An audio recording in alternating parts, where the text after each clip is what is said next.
Romanos capítulo 4.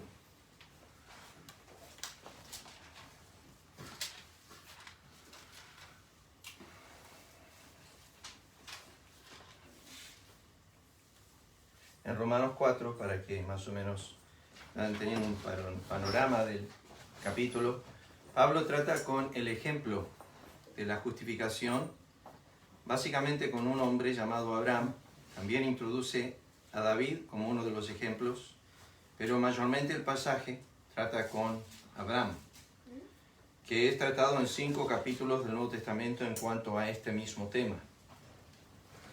Se trata en Romanos 4, Gálatas 3, se trata en Santiago capítulo 2, se trata en Hebreos el capítulo 11, y el tema de la justificación por la fe es un tema que la Escritura siempre ha traído como ejemplo a Abraham, que cuando terminamos el versículo 31 del capítulo 3, nos dice: luego por la fe invalidamos la ley en ninguna manera, sino que la confirmamos. A pesar de que Abraham no estaba bajo la ley, David sí estaba bajo la ley. Uno estaba en incircuncisión cuando recibe la justicia y otro estaba en circuncisión, o sea, bajo la señal del pacto. Así que vamos a leer hasta el versículo 12 de capítulo 4 para ir introduciendo el tema del ejemplo de Abraham. Pablo pregunta: ¿qué pues diremos que halló Abraham, nuestro padre, según la carne? Estudiando este tema me di cuenta que no todos piensan igual en cuanto al texto y que los comentaristas en su mayor parte están divididos en cuanto al versículo 1. Y ya voy a explicarlo. Porque si Abraham fue justificado por las obras, de lo cual Pablo viene desarrollando en el capítulo 3, desde el versículo 20 hasta el final, que es imposible ser justificado por las obras. Pero dice, porque si Abraham fue justificado por las obras, tiene de qué gloriarse, pero no para con Dios. Porque, ¿qué dice la Escritura? Creyó Abraham a Dios, no en Dios, como dijimos la semana pasada, sino a Dios. Y la diferencia entre creer en Dios y creer a Dios. Y le fue contado por justicia. Déjenme decirles que, a modo de introducción, las palabras que abundan en capítulo 4 son 3. Una es creyó, otra es fe y la otra es contar o acreditar, como nosotros tenemos, que es un tema que Pablo desarrolla a través de la epístola de Romanos. Acá lo tenemos desarrollado en el versículo 3, cuando dice: creyó Abraham a Dios y le fue contado por justicia. Para solamente tener un entendimiento de esta frase de contar o acreditar, ustedes estudiaron, creo que con Lisa, la carta de Filemón. Sí. Las mujeres. En esa carta de Filemón hay algo interesante que sucede, que Pablo le dice a Filemón que lo que le debe Onésimo, que lo ponga a su cuenta. Esa es la idea. No de deuda, sino de favor. Pero la idea es esa: Dios acredita a nuestra cuenta justicia, como dice el texto. Pero ahora Pablo aclara en el versículo 4, pero al que no obra, o al que no trabaja, o el que no está haciendo un esfuerzo humano por alcanzar algo, y hablamos acerca de justicia, no se le cuenta el salario como gracia, perdón, al que obra, estoy leyendo mal el texto, pero al que obra, no se le cuenta el salario como gracia, sino como deuda. Cuando uno estudia la deuda de los hombres hacia Dios, está bien, es cantidad de veces en la Escritura, pero la pregunta es si Dios tiene alguna deuda conmigo. Y saben que es interesante que en solo 1 o 2 ocasiones la Biblia nos habla de que Dios se endeuda con nosotros. Déjenme darle una en el libro de Proverbios. Dice: el que presta al pobre, a Jehová presta, y Jehová se lo pagará. Cuando nosotros demos un trato con el pobre, Dios no deja que eso pase por alto. Cuando nosotros le damos a una persona que no tiene lo suficiente, que es pobre, la Biblia dice que en realidad Él lo ha entrelazado con su misma persona. Y dice, el que presta al pobre, a Jehová presta. Como que Jehová está pidiendo. Y es como que Jehová no tiene suficiente. Y esa es la idea dentro de ese pasaje. Y la Biblia dice que Dios devuelve como si fuese que Él está endeudado con ese creyente que le prestó al pobre. Hay tantas promesas en relación a eso en la Escritura. Años atrás lo enseñé en Ezeiza. Una de las tantas promesas es en Salmo 41, cuando David dice que el que piensa en el pobre, Dios lo librará en el día malo. Hay un montón de promesas detrás de nuestro trato para con el pobre. Cristo lo dijo. En Juan, el capítulo 12, cuando María rompió esa caja de alabastro delante de sus pies, y cuando lo hizo, uno de los discípulos dijo, mejor hubiese sido vender esto y dárselo a los pobres. Y Cristo dijo, los pobres siempre los tendréis con vosotros. La pobreza o la necesidad ha sido un tema que ha marcado la historia de la iglesia. Ustedes se acuerdan, en el libro de Hechos, los hermanos traían sus propiedades y las vendían porque había tanta necesidad. Y eso era un tema que corre a través de las Escrituras. Dios abunda con algunos más, con algunos menos. Y es justamente para equiparar, para hacer que los que tienen más ayuden a los que tienen menos. Eso es lo que dijo Pablo a los Efesios. El que hurtaba no hurte más, sino trabaje con sus manos, no para que tenga para retener en sus graneros, dice, sino para que tenga que compartir con el que sufre necesidad. Es un tema que es una vena de la Escritura que es tremenda. Es más, hay un capítulo dedicado a eso en Deuteronomio capítulo 15, que si el pobre es maltratado por su amo, él orará contra su amo y Dios le oirá. Santiago dice lo mismo en el capítulo 5, que aquellos que sufren de parte de sus amos pueden clamar a Jehová y Dios atiende a ese clamor. Es uno de los asuntos que Dios aborrece, pero Dios bendice al mismo tiempo. Dios aborrece el amo que trata mal a sus siervos, pero al mismo tiempo Dios bendice al amo que trata bien a sus siervos. No me quiero salir del carril, pero tengo que decir en esta hora que cuando yo trabajé un verano con mi hermano Pedro de techista, que fue un desastre, tenía un amo creyente. Yo no le serví bien a él, pero él me sirvió bien a mí. ¿Cuántas veces me llevaba a tomar un helado porque yo estaba llorando porque no me salían las cosas bien? Y me llevaba en el escuela y digo, deja todo, vamos a tomar un helado. Dice, ¿qué clase de Dios tenés? ¿Tanto miedo tenés? Yo tengo un Dios de terror, le dije, un Dios de temor, un Dios de reverencia. Sí, pero dice, aparte es un Dios de amor, misericordia, bondad.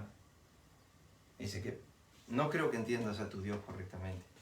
Y el lado que él me describió de Dios, y que creo que fue necesario para mí todo ese verano, fue un Dios al cual yo no había estudiado profundamente. Pero era mi patrón.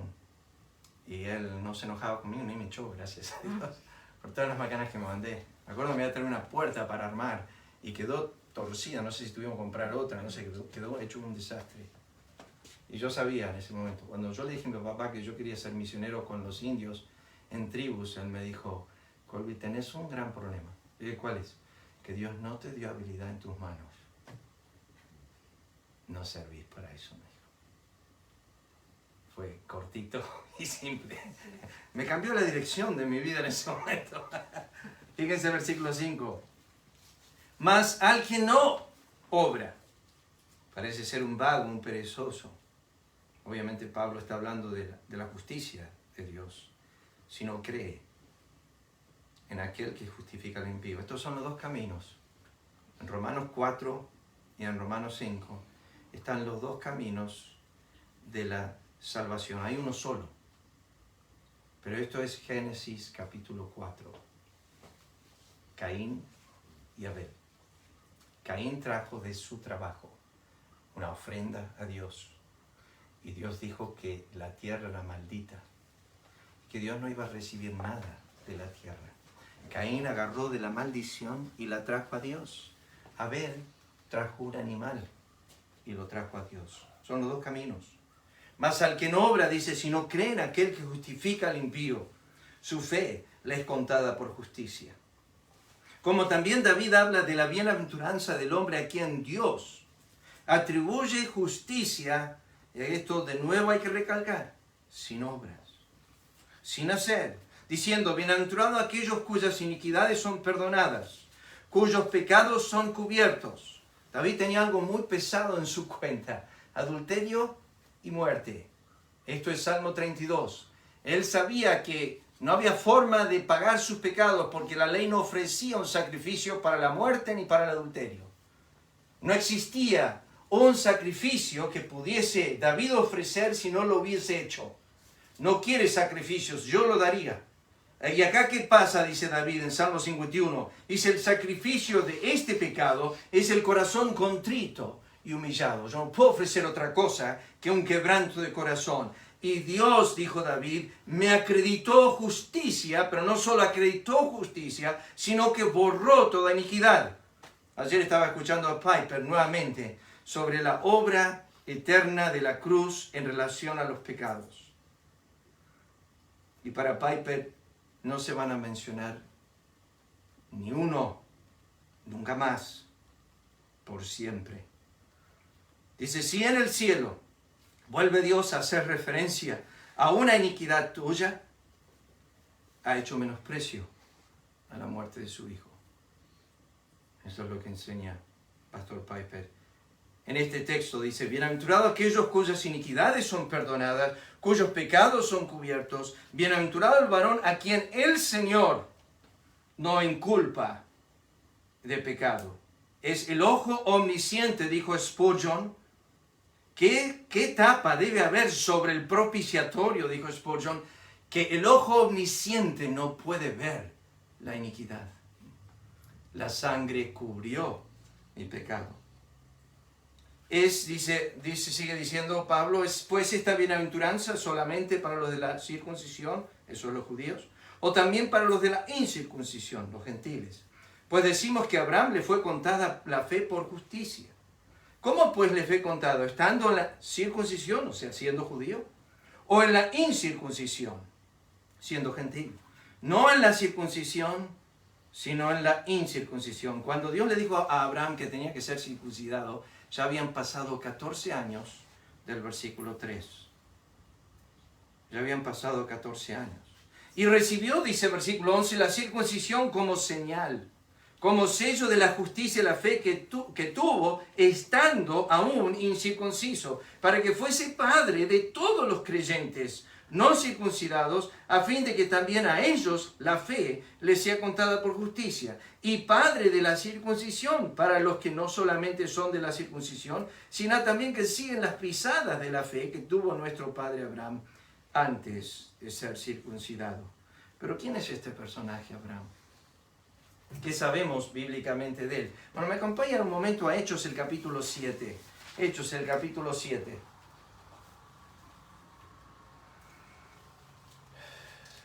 Había anotado unos versículos. Hechos, el capítulo 7. Volví a desarrollar este tema un poco, quizás con un poco más de profundidad para mi propia alma. Pero Hechos, el capítulo 7, Esteban ha estado desarrollando la historia de Israel. Y dice en el versículo 1, el sumo sacerdote dijo entonces, ¿es esto así? Y él dijo, varones, hermanos, padres, oíd.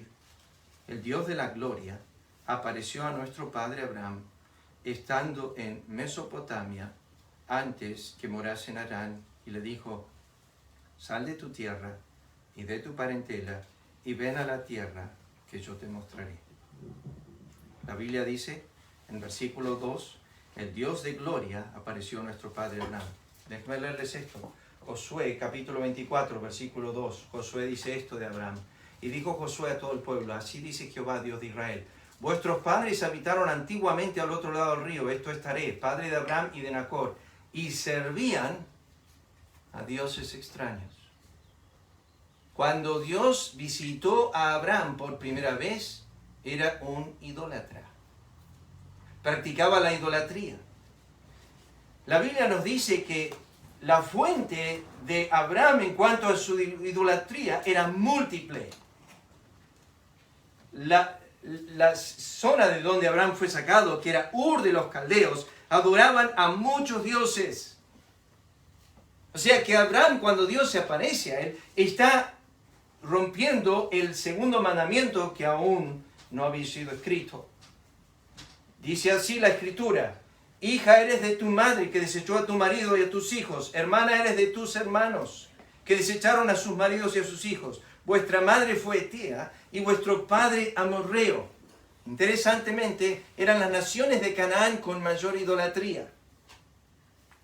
Tú eres, oh Jehová, el Dios que escogiste a Abraham, lo sacaste de Ur y le pusiste el nombre Abraham. Mirad a Abraham vuestro padre y a Sara que os dio luz, porque cuando no era más que uno solo, lo llamé, lo bendije, lo multipliqué. Pero ellos mismos cuentan de nosotros de la manera que nos recibisteis y cómo os convertisteis de los ídolos a Dios para servir al Dios vivo y verdadero. ¿Cómo Abraham igual nosotros? La pregunta es, ¿qué tenía Abraham que era digno de ser llamado, digno de ser escogido, digno de ser bendecido, digno de ser multiplicado? En realidad todo lo contrario. Cuando Dios cuenta el origen de la nación de Israel, lo cuenta como un bebé desechado. Hablamos de Abraham, hablamos de Jerusalén, hablamos de Israel. Lo cuenta como una madre que le nace un hijo y le corta el cordón umbilical y lo tira, dice la Biblia, en el desierto y queda absolutamente abandonado. La pregunta de Isaías, capítulo 49, es: ¿podrá una madre olvidarse de lo que dio a luz? Dios dice que Israel era como un hijo desechado por una madre que no lo quería. Así lo encontró Dios a Israel. Así Dios encontró a Abraham. Un ser sucio, totalmente sucio en sus sangres. Y dice: pasé junto a ti y te vi tirado en el desierto, muriendo, sucio, lleno de sangre. Y te dije: vive. Y te adorné, y te vestí, te tomé para mí mismo, dice la Biblia. Todo un acto de misericordia, todo un acto de gracia, todo un acto del favor de Dios. Y te di mi hermosura, te puse mi hermosura, dice la Biblia en Ezequiel 16, que estaba sobre ti. Esto es, vuelvan ahí a Romanos el capítulo 4, versículo 1, porque esto es lo que la introducción, para mí, en mi concepto, de lo que comenzamos a ver en las primeras palabras de esta frase. ¿Qué pues diremos que halló Abraham? Quiero decirles algo, queridos hermanos, que veníamos hablando esto con Mauro cuando volvíamos, que hay estas paradojas en la Biblia que a veces no comprendemos. Por ejemplo, hablamos de que Cristo se quitó la vida en la cruz, pero al mismo tiempo la Biblia dice que Pedro culpa a ellos por ser homicidas de Cristo. Y es una paradoja, porque por un lado Cristo dice: nadie me quita la vida, y por otro lado dice que se la quitaron. ¿Cómo se entiende eso? Bueno, tenemos el medio humano que Dios utiliza y que aparenta ser que ellos le quitan la vida, pero en realidad Él mismo se la quitó. Él mismo se rindió a las manos de hombres pecadores para que hagan de lo que quisieran. ¿Por qué digo eso? Porque a veces parece ser... Vayan al capítulo 10 de Romanos, que explica esta frase que está en su introducción ahí en capítulo 4, en la ilustración de Abraham. Capítulo 10 de Romanos, versículo 20. Isaías dice resueltamente: fui hallado de los que no me buscaban. ¿No parece una paradoja eso? Gente me encontró que no me buscaba. ¿Cómo es eso? Se puso Dios en el camino de tal persona. Pasó con Felipe cuando le dice a Natanael: hemos hallado al Mesías. Si estudiamos la historia, dice que Cristo lo llamó a Felipe. Felipe da vuelta a su conversión, va hacia el relato histórico de su conversión y dice: me parece que yo lo encontré. Y le dice a Natanael, dice: hemos encontrado al Mesías. Ah, mira vos. ¿Ustedes lo encontraron? Sí, nosotros lo encontramos. En realidad todo lo inverso. Él se nos deja encontrar. Él, como dice acá, fui hallado de los que no me buscaban. me manifesté a los que no preguntaban por mí. Vuelvan ahí, sus Biblias a Romanos capítulo 4, versículo 1. Fíjense lo que dice. ¿Qué pues diremos que halló Abraham, nuestro padre, según la carne? Antes de introducir ese tema, quiero leer algunos versículos sobre esta frase, hallar. Simplemente quiero que lo escuchen. Esta misma palabra griega aparece, yo no sé, 150 veces. No pude mirar todas las referencias. Cuando vi cuántas veces aparecía, dije, no voy a mirar todas las referencias. Pero sí les quiero mencionar algunas, que ustedes conocen los textos bien. El que haya su vida, la perderá. El que pierde su vida, por causa de mí, la hallará. El que haya su vida, la perderá. El que pierde su vida por causa de mí, la hallará. Bienaventurados aquellos siervos a los cuales cuando su Señor venga, halle velando. Aunque venga la segunda vigilia y aunque venga la tercera vigilia, si los hallare así, bienaventurados serán aquellos siervos. Bienaventurado aquel siervo al cual cuando su Señor venga, los halle haciendo así. Isaías, leímos este texto, fui hallado de los que no me buscaban. Pablo dijo, ser hallado en él, no teniendo mi propia justicia, sino la que es de Dios por la fe.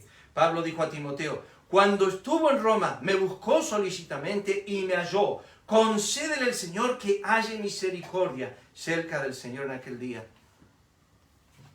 ¿Me puedo decir algo? ¿Ustedes se acuerdan que Cristo dijo que hay una recompensa para un mínimo vaso de agua? A veces cuando he venido me he olvidado el vaso de agua, le pido a Lili que me traiga uno. Eso lo hace naturalmente. Cuando alguien nos pide un vaso de agua, ni lo pensamos en cobrar, porque es lo más simple. Eso que para nosotros no tiene valor, Dios no olvida de ponerle precio de recompensa a ese hecho. Es increíble que Dios recompense, alabe un vaso de agua. ¿Cuántos vasos de agua has dado? Cuando nos sentamos a comer después del culto, ¿cuánta comida ya has servido? Y que nadie te la ha pagado. Que nadie ha pensado en devolverte eso. Pero a Dios no le pasa de apercibido eso. La Biblia dice que Dios no es injusto para olvidar vuestro trabajo de amor que habéis mostrado hacia su nombre en servir a los santos y servirles aún. ¿Por qué digo eso? Porque hay un trato aquí en la tierra con creyentes que en el cielo será recompensado con misericordia. Yo estoy esperando ese día. Porque yo me he mandado muchas macán. Mal. Yo estoy esperando aquel día cuando mi Señor se acuerde de mí en misericordia, conforme a yo he tratado a otros de la misma manera. Pablo dijo, lo que hizo Onesífero en buscarme a mí en Roma, va a tener una recompensa en el cielo y que él halle misericordia de Dios en aquel día por lo que hizo acá. No hay nada que tú hagas como para el Señor, a los santos, en la iglesia, en la tierra, que no tenga una recompensa en el cielo. Sigo leyendo. Acerquémonos pues confiadamente al trono de la gracia, para alcanzar misericordia, hallar, la misma palabra, hallar gracia. Y no por la sangre de machos cabríos ni de becerros, ni por su propia sangre, sino por su propia sangre, entró una vez para siempre al lugar santísimo, dice, habiendo obtenido eterna redención, la misma palabra griega, hallar eterna redención. Pero salté 2 versículos. La primera vez que aparece esta palabra hallar y la última vez en la Biblia. Y me resultó interesante los 2 contrastes. Hablan de lo mismo, pero en un polo extremo. Escuchen la primera vez que aparece. El nacimiento de Jesucristo fue así. Estando desposada María, su madre, con José, antes que se juntasen, se halló que había concebido del Espíritu Santo. La vida que ella tenía dentro era de Dios. Era un milagro. ¿Saben cuándo se encuentra la última vez esta palabrita ya? Escúchenla. Apocalipsis 20:15. Y el que no se halló inscrito en el libro de la vida fue lanzado al lago de fuego. Cristo dijo, el que tiene al Hijo tiene la vida, el que no tiene al Hijo no tiene la vida. Escuchen bien. Cuando Dios abra el libro, va a decir, nunca tuviste vida. Nunca conociste a Cristo. ¿Cómo sé yo eso? Tu nombre no se halla en el libro. ¿Sabes cuántas veces he temblado con eso? Hemos hecho cargadas con mi pastor amigo Ricardo sobre eso. Cuando Dios abra el libro va a leer Colvin. Ah, no, pero tu nombre es Colvin. Colvin, dice acá. No estás. Y vamos a decir, Señor, busca de nuevo. No, busca de nuevo. Tiene que estar mi nombre ahí. Busca. Y la que sí está Colvin. Y sí está, Ricardo está diciendo todos los nombres parecidos, pero no está. ¡Sí! ¡Tiene que estar! O yo sé que no es algo que se escribe ahora. Y yo sé que el nombre que yo tenga en ese libro no es el que tengo ahora. Pues la Biblia dice que me va a dar un nombre nuevo. Entonces, si te llamas Jessica hoy, o Lucas, o Nelia, y conoces a Cristo, ese no es tu nombre en el cielo. Y ese no es el nombre que va a estar anotado en este libro. Pero la Biblia termina con el buscar y dice, no se halló el nombre en el libro. ¿Cómo sé que no va a estar? Bueno, la Biblia dice que no está, lo leímos con los muchachos el miércoles, no está desde la fundación del mundo. ¿Qué encontró Abraham? Según la carne. Fíjense lo que dice, versículo 1. ¿Qué encontró Abraham, nuestro padre, según la carne? Por años yo desarrollé este tema de la carne. Para mi beneficio. Me dejan verle algunos versículos. Hay un montón. El primero, Juan 3, dice lo que es nacido la carne. Carne es. Cristo dijo la carne es débil. Cristo dijo la carne no aprovecha. Pablo dijo teniendo confianza en la carne. La voluntad de la carne. Sembrando para la carne. Los deseos de la carne. El agrado de la carne. La gloria de la carne. Las obras de la carne. El andar en la carne. El ocuparse en la carne. Los pensamientos de la carne. Los designios de la carne. Las mancillas de la carne. El vivir conforme a la carne. El no agradar a Dios conforme a la carne. Esos no son versículos más. Son versículos que hablan acerca de la carne. El problema es, ¿qué alcanzo yo en mi vida carnal? El pasaje más profundo de esto, miren Romanos capítulo 8 un momento, vamos a llegar ahí algún momento, pero Romanos capítulo 8, en 13 versículos Pablo menciona la carne 14 veces. Fíjense, Romanos 8, versículo 3.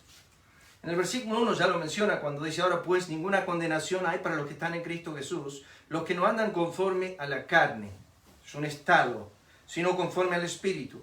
Versículo 2, 3 veces menciona esta palabra, porque lo que era imposible para la ley por cuanto era débil por la carne, Dios enviando a su Hijo en semejanza de carne de pecado, y a causa del pecado, condenó al pecado en la carne. Ese es el resumen precioso del Evangelio.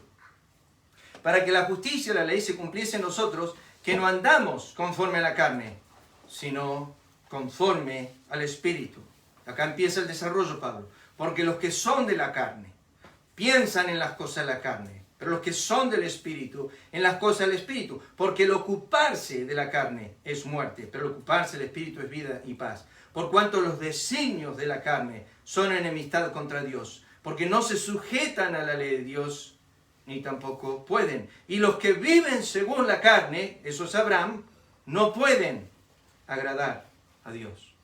Ahí tenemos lo que dice Pablo en Romanos 4, versículo 1. Abraham según la carne.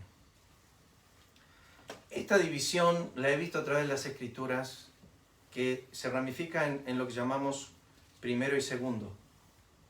¿Saben qué es interesante cuando uno estudia el tema del primero y segundo? Que el primero es rechazado y el segundo es aceptado. Y eso lo vemos a través de la Escritura. Me puse a estudiar ese tema años atrás. Me parece que lo enseñé por primera vez en la iglesia en el norte en inglés. Hablando de todo un poco, cuando fui pastor en Estados Unidos por primera vez en inglés, alguien me preguntó el otro día, no me acuerdo qué te dije que me preguntó sobre mi acento, fue el doctor. Fui a ver un cardiólogo esta semana, todo preparación para mi estudio mañana. Y empecé a hablar del evangelio con el cardiólogo. Le dije, ¿usted cree en Dios? ¿Cómo no voy a creer en Dios? Dice, mirando el cuerpo humano.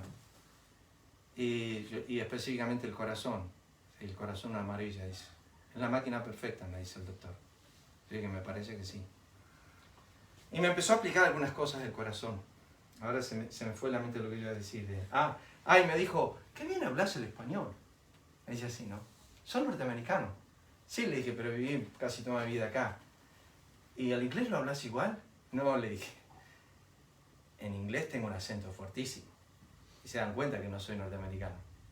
Mauro ya sabe, ese pobre interpreta mi inglés. Pero estaba en la iglesia y prediqué como 6 meses. Y la gente me saludaba y esta se muere de risa. Prediqué como 6 meses. Y un día se acercó una hermana y me dice, pastor, ¿sabe qué? Este domingo lo entendí por primera vez. Yo la quedé mirando. ¿Cómo? No entendía jota lo que decía. Yo decía, pero usted dice el texto. No, cómo hablaba. No me entendía nadie. Y como que empezó a normalizarse un poco mi inglés. Hablaba como un francés, yo parece, o no sé lo que era. Me decía, ¿usted es de Francia? No soy de Francia. Pero mi inglés estaba bien malo. ¿Para qué sí? No sé para qué me fui para esas zonas. Ni sé, ¿ah? Sí. Me debía, sí, gracias Lisa por apoyarme. Vamos a Romanos capítulo 4 de nuevo. Romanos 4. Y vamos a terminar acá, el versículo 1. Ahora pues, dice Pablo, ¿qué pues diremos que halló Abraham, nuestro padre, según la carne? Lo contesta en versículo 2. Realmente nada. Pues si Abraham fue justificado por las obras, que está asociado a la según la carne, porque las obras se hacen a través de la carne, tiene de qué gloriarse, pero no para con Dios. Déjenme decirles esto. A mí me resultan interesantes los números de la Biblia, porque esta palabra que Pablo utiliza acá, tiene de qué gloriarse, aparece 7 veces en Romanos. No creo que sea casualidad que el Espíritu lo puso 7 veces, pero es interesante la división. Las primeras 3 tienen que ver con el hombre y las últimas 3 tienen que ver con Dios. La primera tiene que ver con la vanagloria y las otras 4 tienen que ver con la verdadera gloria. Yo anoté esto. La una es momentánea, la gloria humana. La otra es eterna. La una se desvanece, la otra permanece.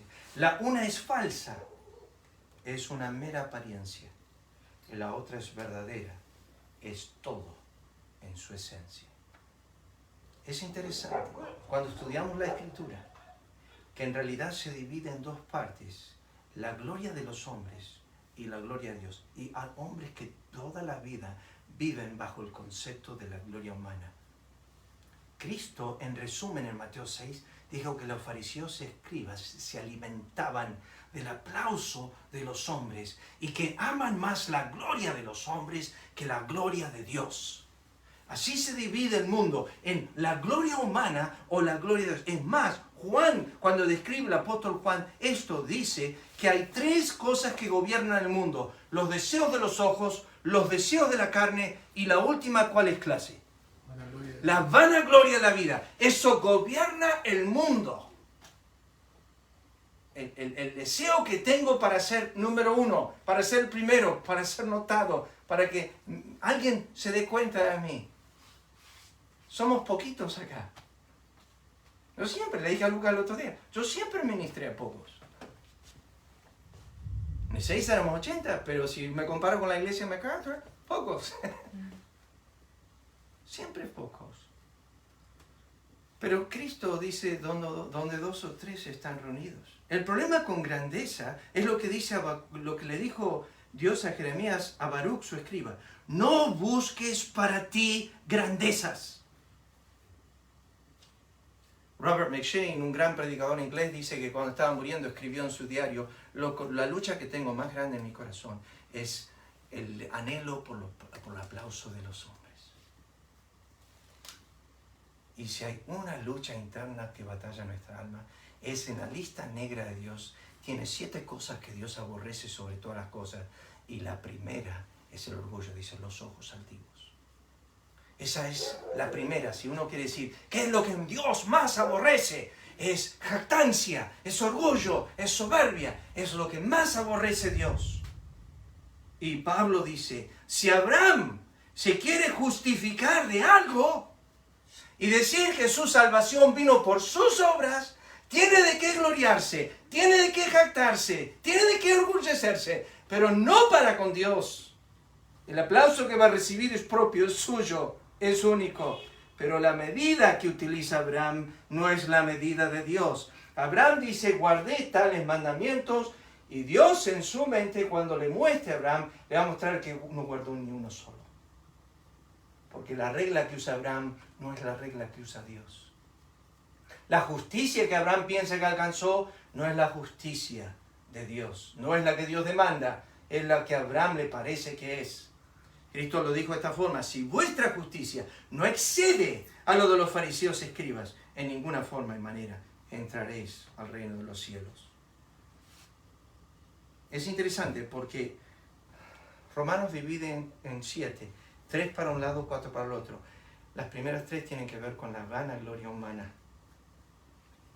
Y lo dejamos acá porque para poder desarrollar eso debidamente necesito llevar otro sermón sobre de dónde nace el orgullo y la jactancia de que nosotros pensamos que lo que tenemos es nuestro, cuando realmente le pertenece a otro. Ustedes me han arreglado muchas cosas. Y a veces a uno eso, en vez de enorgullecerlo, lo debe humillar, porque la dádiva hace que nos sintamos un poco humillados por lo que recibimos de las personas. Pero si yo trabajaría por algo, como dice Romanos 4, Lucas trabaja toda la semana, Mauro consiguió trabajo, gracias a Dios, y va a trabajar toda la semana. Cuando termine la semana le van a pagar.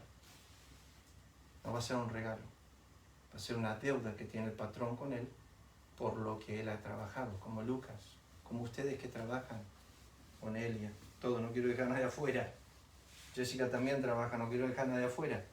Reciben el pago conforme a sus obras. Pero la gracia es diferente.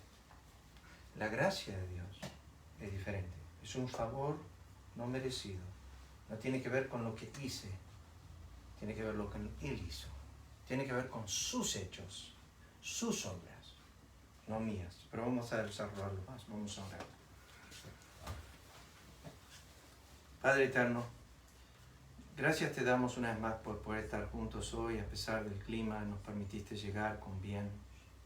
Y el bien con quien llegamos es tuyo, no nuestro. Tú sostienes nuestra vida, tú puedes sostenernos en la ruta de todo peligro y accidente.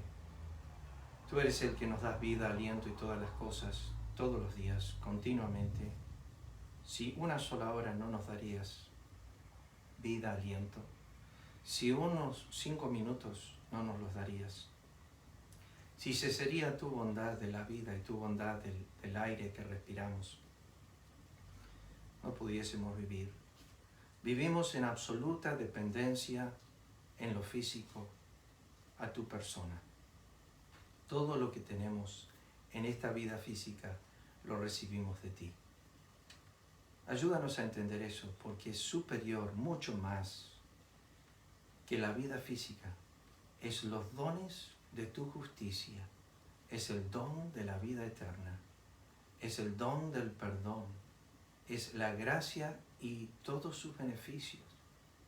Y si no podemos tomar para nosotros mismos ni la vida ni el aire que respiramos y atribuirlos a algo que está en nosotros, cuánto más aquello que es más alto, aquello que proviene de tu persona, no de tu mano, sino de tu naturaleza, de tu propio ser, que nos impartes y nos comunicas la esencia de tu propia vida a nosotros.